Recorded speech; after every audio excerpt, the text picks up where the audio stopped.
বীজ থেকে বীজে উৎপন্ন হয়, সেই বীজ খেলে পান গলে যায়। সেই বীজকে ভয় করে না, ভয় করে তোমার ওই নির্মল তারকগম্য অকলঙ্ক নাম লইতে আমার হতে দেয় না। তোমার কলঙ্ক না থাকে দয়া।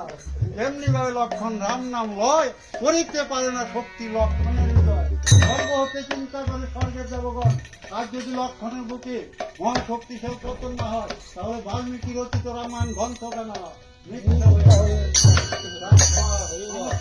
মিলিত হয়ে মা সরস্বতীকে পাঠিয়ে দিয়েছে। যাও সরস্বতী, লক্ষণের কণ্ঠ হচ্ছে রাম নাম শোনা, বিস্ফোরণ করে দাও। মা সরস্বতী দুষ্ট বুদ্ধি নিয়ে যখন লক্ষণের কণ্ঠে চেয়ে বসেছে, আর লক্ষণ উচ্চ আরম্ভ করে দিয়েছে। আমি কারবার করি পরোয়া, কারবারি ধার, কারবার করি পরোয়া। আমি লক্ষণ কাঁদতেছি সামান্য একটা অস্ত্রের ভয় পাইয়া। আমার গুরু আমার বিশ্বামিত্র দিয়েছিল বর, এই স্থানে দাঁড়াইলে যুদ্ধ করতে পারি কমান নাই।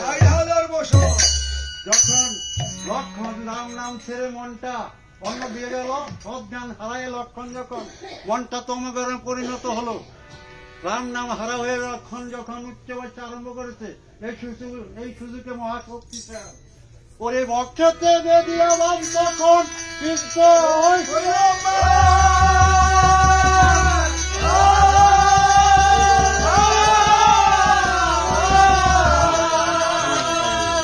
ভূমিতে পড়িল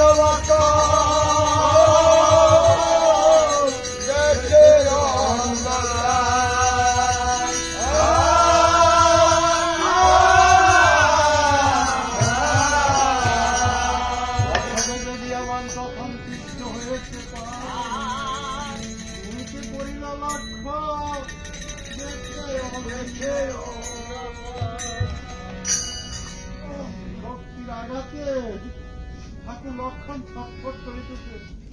আর ভক্তপুত্র হনুমান রাম চরণ তলে পতিত হয়ে বলছে,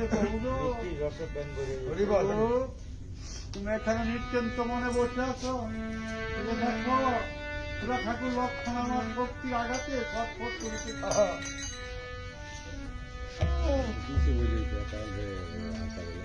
তাই প্রভু দিয়ে দৃষ্টি করে চায় শক্তির আঘাতে যে ঠাকুর লক্ষণ ছটফট করিতেছে। তাই প্রভু কি করেছেন, বিশ্বম্বর মূর্তি ধারণ করে যখন মহাশক্তিশালকে শক্তি দিয়েছি এসে একটা, তখন মহাশক্তিশাল তিন খণ্ড হয়ে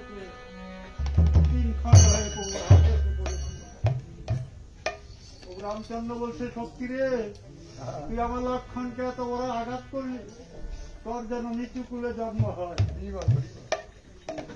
আর এদিকে ভাই লক্ষণ নিয়ে তুলে তুলে নিয়ে কন্দন করিতে,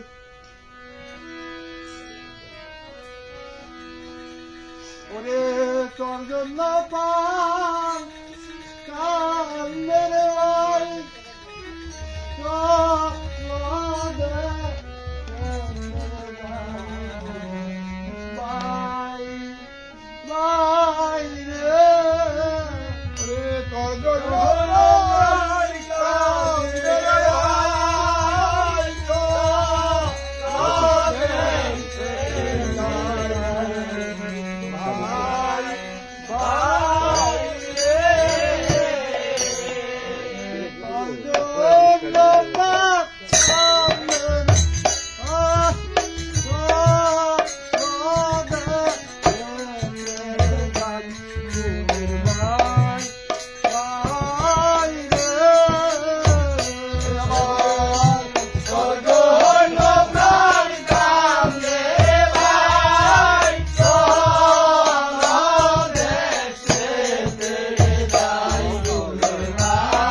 আগে